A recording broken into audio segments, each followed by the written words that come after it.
Setelah menikah, kedudukan suami di dalam Islam merupakan pemimpin atau sebagai kepala keluarga yang memiliki tanggung jawab dalam menafkahi keluarga.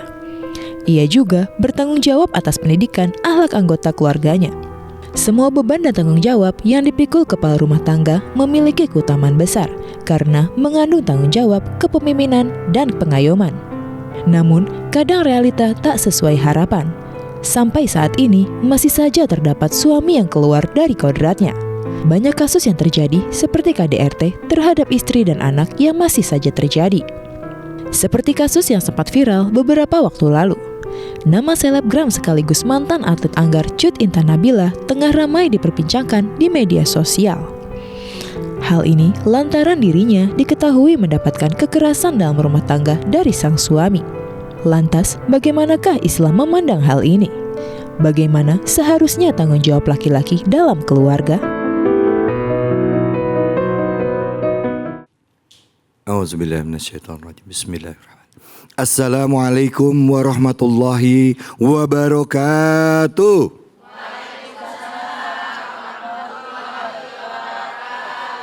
Bu,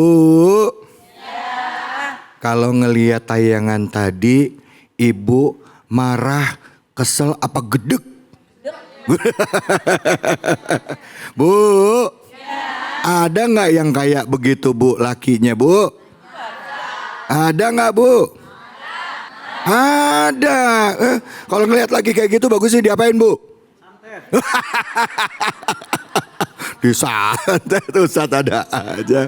Baik, pemirsa iNews dimanapun saja ada berada, itulah dia potret kehidupan kita ya. Yang namanya perlakuan suami kepada istri di dalam rumah tangga bermacam-macam.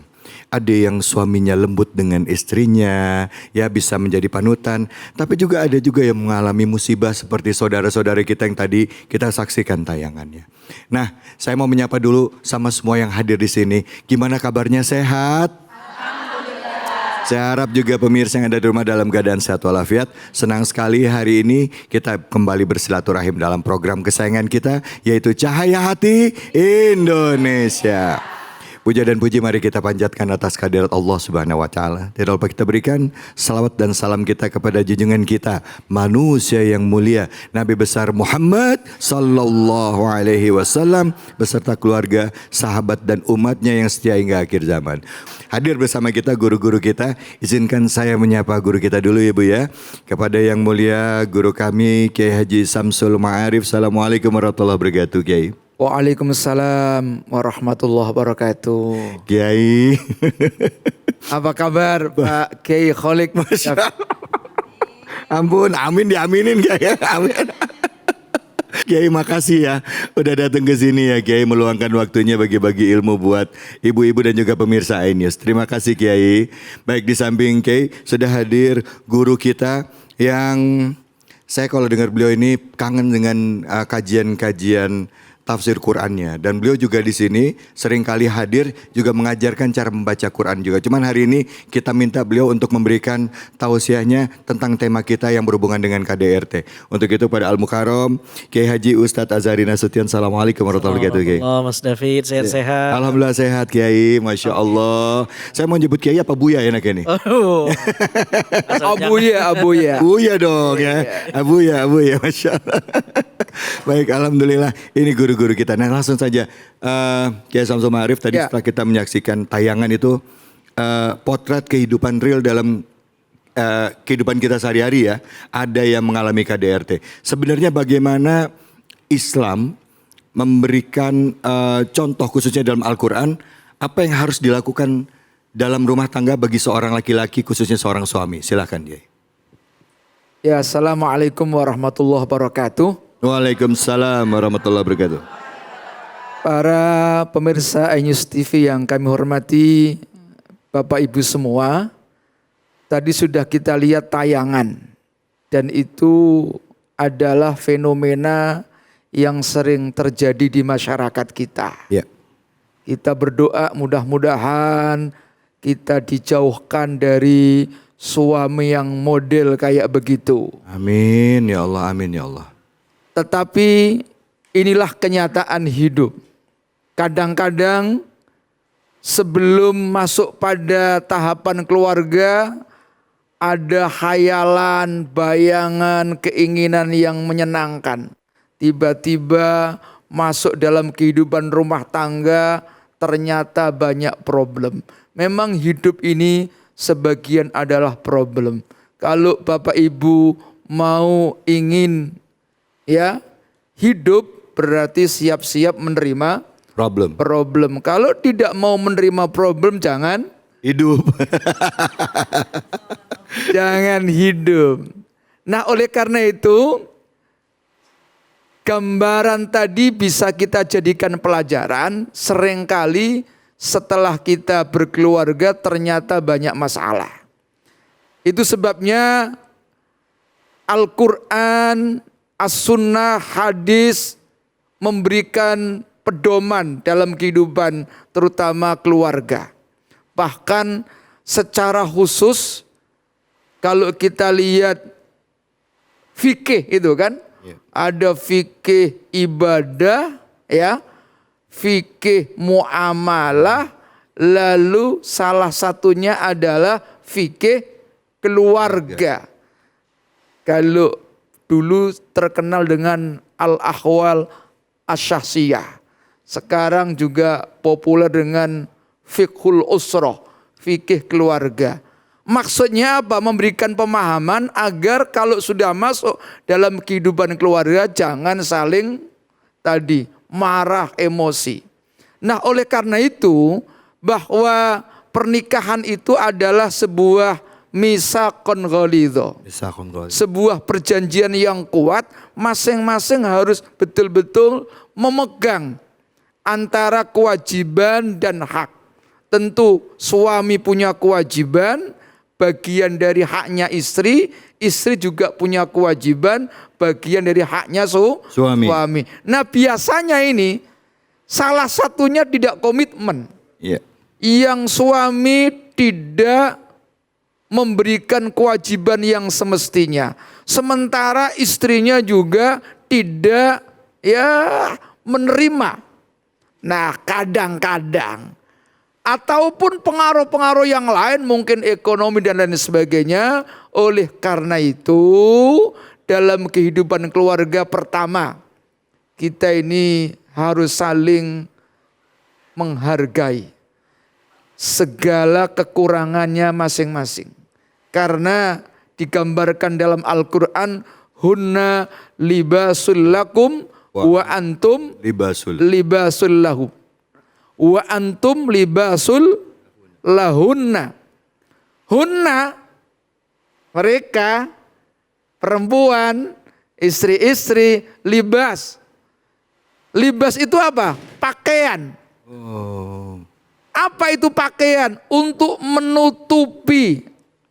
Yang ditutupi apa? Aib dan aib itu sesuatu yang kalau dilihat orang merasa malu. Nah, suami harus bisa menutupi kekurangan istri, istri juga harus bisa menutupi kekurangan suami.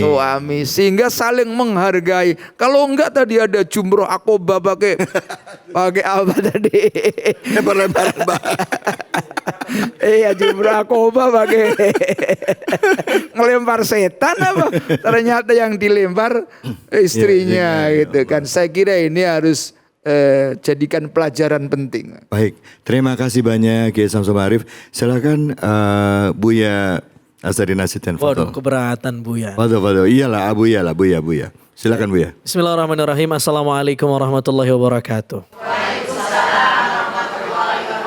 Guru kita Kiai Syamsul Ma'arif, Ustadz David, ibu-ibu, pemirsa yang ada di rumah, Cahaya Hati Indonesia, yang mudah-mudahan semuanya dimuliakan Allah Subhanahu wa taala. Amin ya Allah. Amin. Tema ya Allah. kita penting sekali ini karena sesuatu yang waqi'i, sesuatu yang realita yang sering terjadi. Yang pertama, ada banyak teks agama yang berbicara tentang bagaimana Nabi memerintahkan kita untuk membentuk keluarga yang sakinah.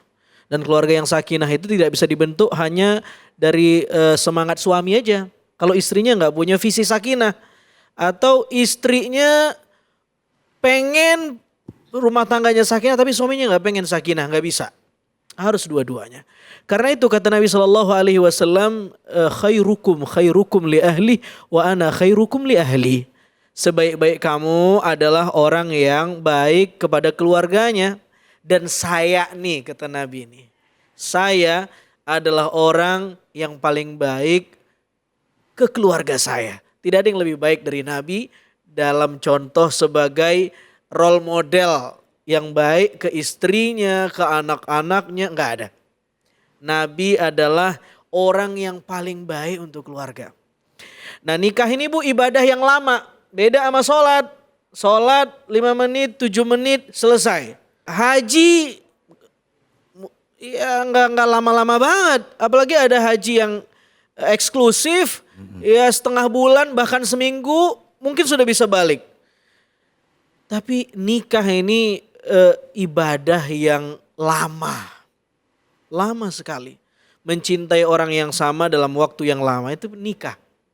Nah bagaimana ibadah ini kemudian dalam banyak riwayat Nabi SAW mengatakan setiap hari iblis itu membuat muktamar.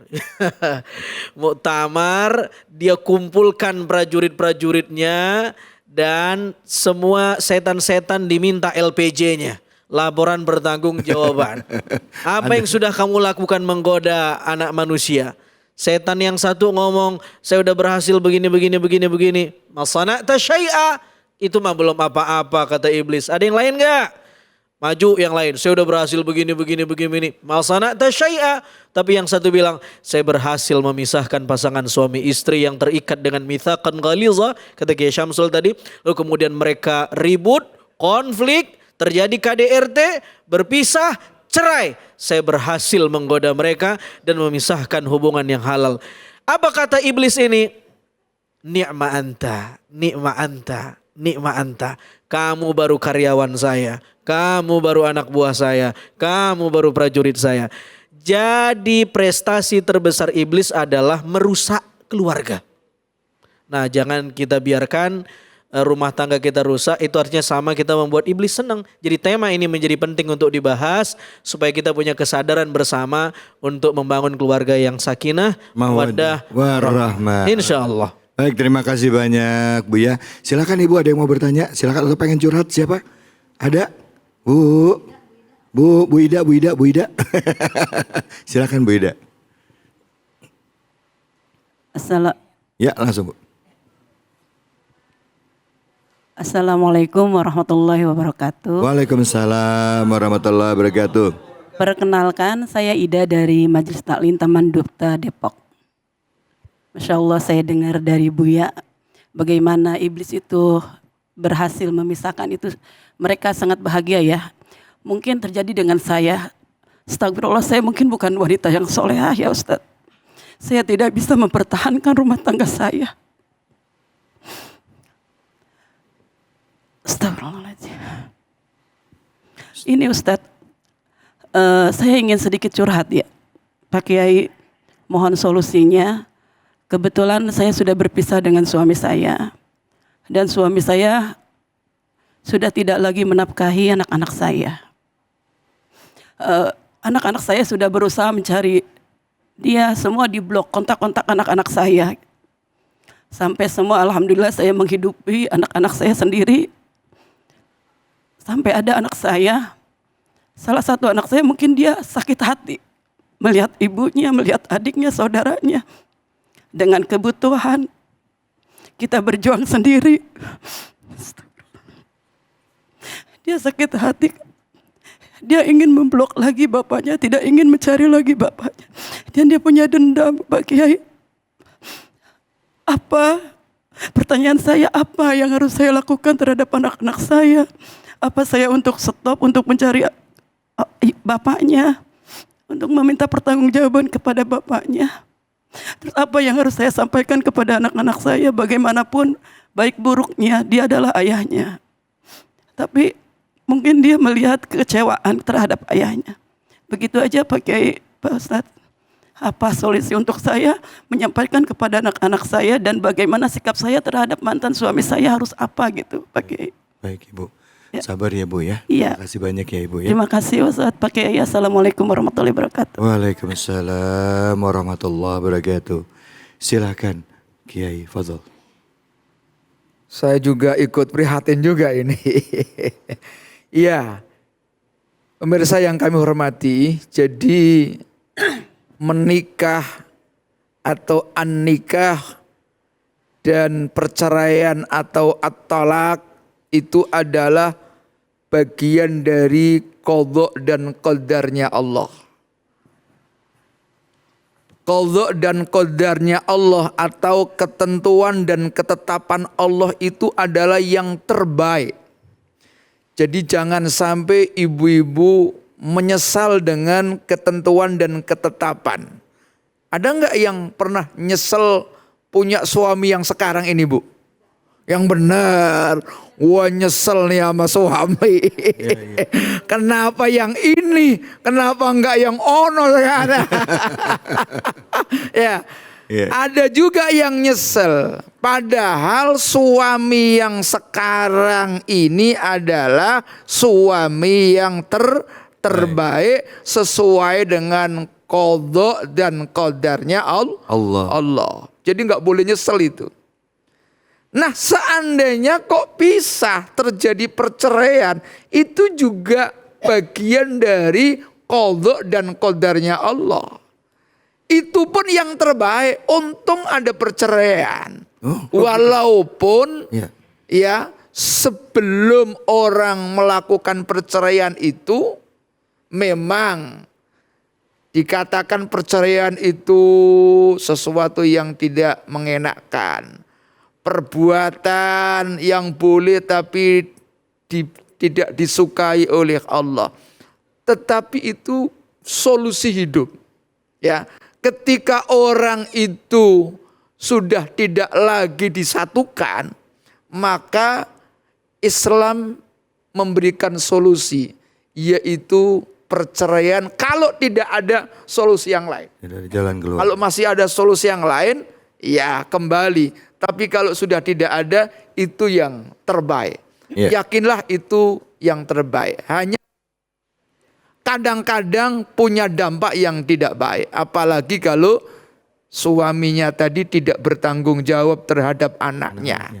Nah oleh karena itu, kejelekan suami atau mantan suami, dan itu adalah bapaknya dari anak-anak, harus disampaikan secara benar dan baik. Artinya jangan sampai ibu sekalipun suaminya kemungkinan tidak baik sampai sekarang, tidak memberikan nafkah, tetapi tidak boleh menceritakan yang tidak baik. Tetap harus bagaimana menanamkan orang tua itu adalah orang tuanya sendiri dan tidak boleh melakukan balas dendam, kebencian dan lain sebagainya. Iya. Terutama jadi, kepada anaknya. Kepada anaknya ya. Ini jadi pertanyaan ini Kiai, mungkin nanti juga Buya bisa menambahkan. Masih banyak yang kurang paham. Ada yang beranggapan kalau udah cerai, ya udah, saya nggak harus nafkahin anaknya, kan begitu. Nah, kan ada yang begitu, berpikiran begitu karena nggak paham agama. Sebenarnya dalam hukum Islam itu, bagaimana konteksnya? Pada saat sudah perceraian, seorang suami sudah punya keluarga baru, ya, entah dia menikah lagi atau mulai kehidupan lain. Berapa lama dia tetap bertanggung jawab dengan keluarganya yang lama? Apakah dengan istri yang lama juga masih tanggung jawab, atau dengan anaknya sampai seumur hidup? Nah itu mungkin mesti diberikan penjelasan. Mungkin silakan Buya nanti dilengkapi oleh Kiai. Silakan Buya. Ya, Bismillahirrahmanirrahim. Ibu, apa yang harus saya lakukan Ustadz? Saya punya suami, udah cerai, suami saya nggak bertanggung jawab, dan anak-anak saya nggak dinafkahi. 4 Bu ya. Berapa Bu? 4. 1, tabayun dulu, klarifikasi, cari tahu ini suami masih hidup nggak? Jangan-jangan udah mati lagi. Iya. Karena masih hidup nggak Bu? Masih hidup nggak? Masih. Karena dalam fikih itu ada satu bab kalau orang hilang dalam periode tertentu, maka dia sudah dianggap wafat. Jadi screening dulu, cari tahu, tabayun, tanya masih hidup apa kagak. Oh masih hidup Ustadz. Berarti ghosting. Ghosting, di ghosting, di prank sama Nge-prank. mantan suaminya. Kalau masih hidup, yang kedua cari akses untuk bisa ketemu. Cari orang ketiga yang dituakan. Udah belum Bu? Udah. Udah. Oke. Apakah guru ngajinya, apakah orang tua asuhnya, apakah orang yang dia hormati untuk menyampaikan, menasehati dia supaya ada keterbukaan hati, dia sadar dan mungkin karena dia nggak ngaji, dia nggak tahu, dia kurang peka, dia jangan-jangan nggak tahu tanggung jawab dia. Jadi perlu ada orang ketiga yang spiritnya adalah mendamaikan, membuat kita lebih baik. Ya. Ya, itu yang kedua. Yang ketiga sudah dilakukan tapi buntu Ustadz. Ya, apa boleh buat? Yang ketiga, ya tidak ada cara lain kecuali ibu sebagai seorang perempuan yang ditakdirkan menjadi seorang muslimah yang ditinggal oleh suaminya, tetap didik anak dengan rizki yang halal, jalan yang halal. Banyak janda yang oleh orang punya stigma negatif, tetapi Al-Quran bilang ada janda yang soleha, lalu kemudian dia melahirkan anak yang juga soleha. Siapa itu? Istrinya Imron. Imron wafat, punya istri, istrinya hidup, seorang janda sendirian mencari nafkah, mendidik, wakafalaha Zakaria, dia pesantrenkan anaknya ke Kiai Zakaria, Nabi Zakaria. Apa yang terjadi? Lahir anak yang bernama Siti Maryam, orang yang baik. Nanti Maryam punya keturunan lebih baik lagi. Yang keempat, kawin lagi. Nah. Bentar, Nanti kita bantu carikan yang tepat. bentar saya tanya. Bu. Iya, Yang keempat udah belum? belum. 3 udah, yang keempat belum. Kiai Samsul sampai nyender tuh. Gara-gara yang keempat tadi langsung ibu tadi ketawa. Kiai, ngebahas soal ini akan nanti kita bahas lebih dalam lagi tentang tanggung jawab seorang suami.